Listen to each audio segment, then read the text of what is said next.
കർഷകരെ, പാലക്കാടത്തെ ഇൻഡസ്ട്രീസിൻ്റെ കാര്യങ്ങൾ വേണ്ട. അദ്ദേഹം എന്താ പറയുന്നത് കേൾക്കാനും എന്ത് പാലക്കാട് നടക്കുന്ന അറിയാനുള്ള ഒരു വ്യഗ്രതയുള്ളതുകൊണ്ട് ഞാനിവിടെ എത്തി. ഞാൻ ഇതിലൊരു രാഷ്ട്രീയം കാണുന്നില്ല, രാഷ്ട്രീയത്തിൽ പങ്കാളിയാവുകയില്ല.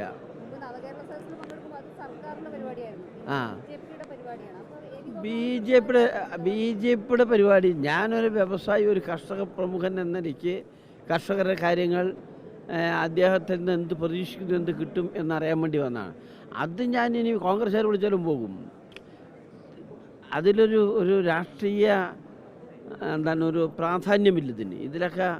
ഡെവലപ്മെൻറ്റ് ഓഫ് ദി പാലക്കാട്, വികസനം പാലക്കാട് എന്ത് സംഭവിക്കും എന്ന് നോക്കലാണ് എൻ്റെ ജോലി.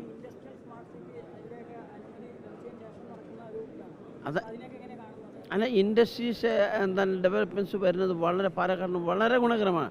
അത് പാലക്കാട് ടൗണ് മാത്രം, പാലക്കാട് ജില്ല പുതിയൊരു രൂപം കൊടുക്കും. വികസനത്തിൽ രാഷ്ട്രീയം കാണിച്ചുകൊണ്ടാണ് ഈ സ്ഥിതിയിലെത്തിയത്. വികസനത്തിൽ രാഷ്ട്രീയം മാറ്റുന്ന സമീപനമാണ് എല്ലാ രാഷ്ട്രീയക്കാരും സ്വീകരിച്ചിട്ടുള്ളത്. അപ്പോൾ അതുകൊണ്ട് അത് എൻ്റെ ചെറിയ പങ്കാളിത്തം കിട്ടുമെങ്കിൽ അത് കിട്ടട്ടെ, അത് മാത്രമേ എനിക്ക് ലക്ഷ്യമുള്ളൂ.